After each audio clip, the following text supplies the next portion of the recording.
नमस्कार आप सभी को। मैं विजयपाल सिंह ARP हिंदी आप सभी का अपने वीडियो में हार्दिक स्वागत करता हूं।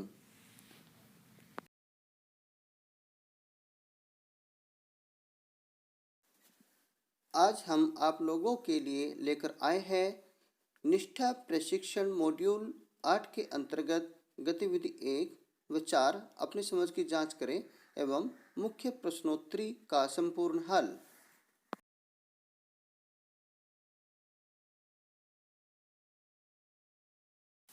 गतिविधि 1 पर आधारित प्रश्न।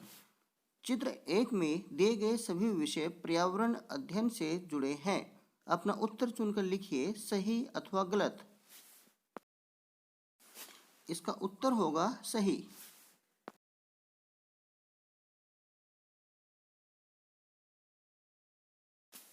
प्रश्न 2, केवल सामाजिक विज्ञान और राजनीतिक विज्ञान पर्यावरण अध्ययन से जुड़े विषय हैं। अपना उत्तर चुनकर लिखिए सही अथवा गलत। इसका उत्तर होगा गलत।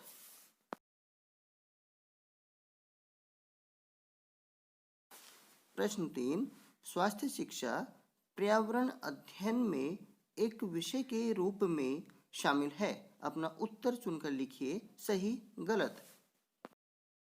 इसका उत्तर होगा सही। इस गतिविधि का अंतिम प्रश्न। पर्यावरण अध्ययन कला शिक्षा गणित और भाषा से संबंधित नहीं है।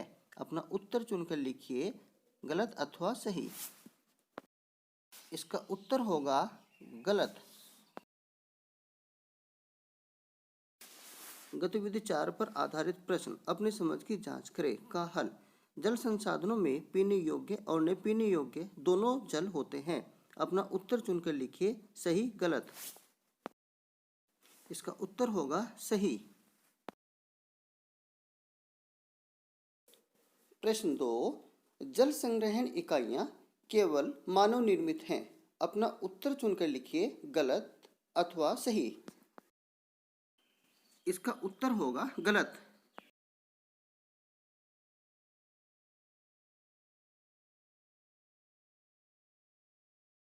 प्रश्न 3, सभी जल भंडारण इकाइयां जल संसाधन भी हैं। अपना उत्तर चुनकर लिखिए सही अथवा गलत।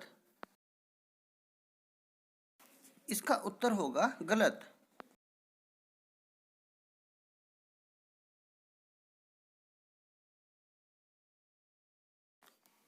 प्रश्न 4, जल संसाधन प्राकृतिक और मानव निर्मित दोनों है।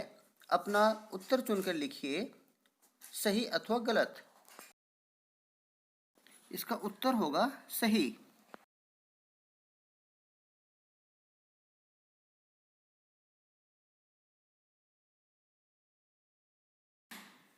प्रश्न 5, सभी जल संसाधन जल भंडारण इकाइयां हैं। अपना उत्तर चुनकर लिखिए गलत सही। इसका उत्तर होगा सही।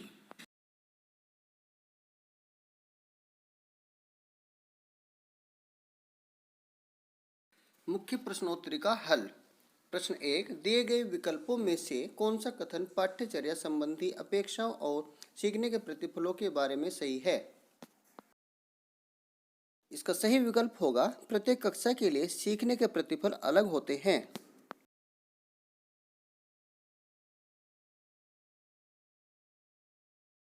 प्रश्न 2 में 4 विकल्प हैं। सही विकल्प छांटकर लिखिए। कक्षा 1 और 2 में पर्यावरण अध्ययन पढ़ाया जाता है। इसका सही उत्तर होगा दूसरा, भाषा और गणित के साथ पढ़ाया जाता है।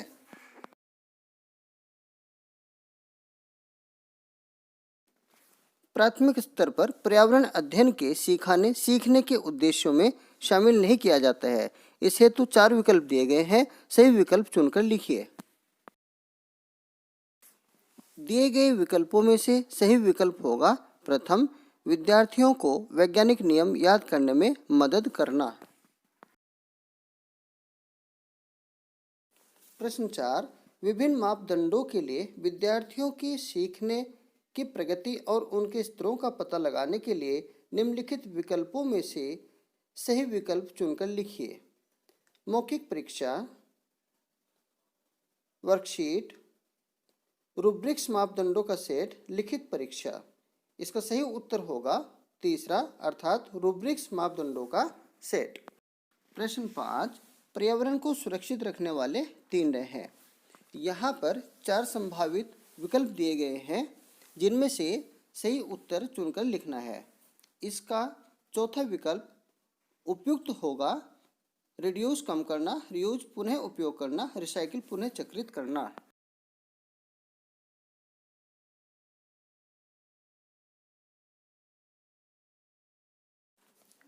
प्रश्न 6, निम्नलिखित में से कौन सा पर्यावरण अध्ययन शिक्षण अधिगम के अनुरूप नहीं है? दिए गए विकल्पों में से सही विकल्प चुनकर लिखिए।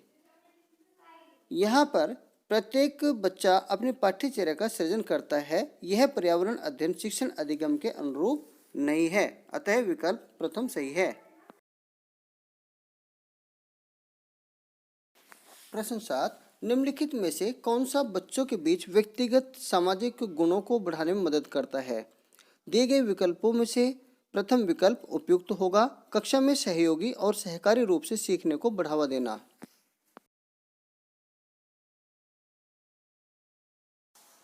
प्रश्न 8, प्राथमिक स्तर के पर्यावरण अध्ययन की पाठ्यचर्या में होना चाहिए। इसके 4 विकल्प दिए गए हैं, जिनमें से तीसरा विकल्प उपयुक्त होगा, आसपास की चीजों की जांच पड़ताल करने के अवसर उपलब्ध करवाएं।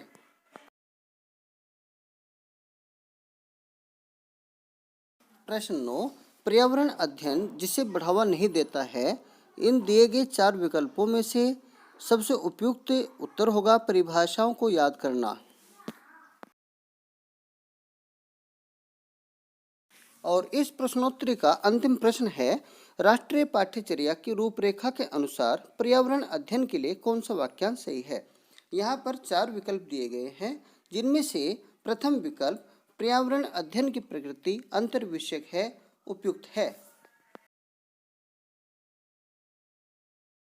सम्मानित दर्शकगण, यदि आपको यह वीडियो अच्छी लगी है तो कृपया इसे लाइक, सब्सक्राइब तथा अपने मित्रों में भी शेयर कीजिएगा। वीडियो को अंत तक देखने हेतु आपका हार्दिक आभार।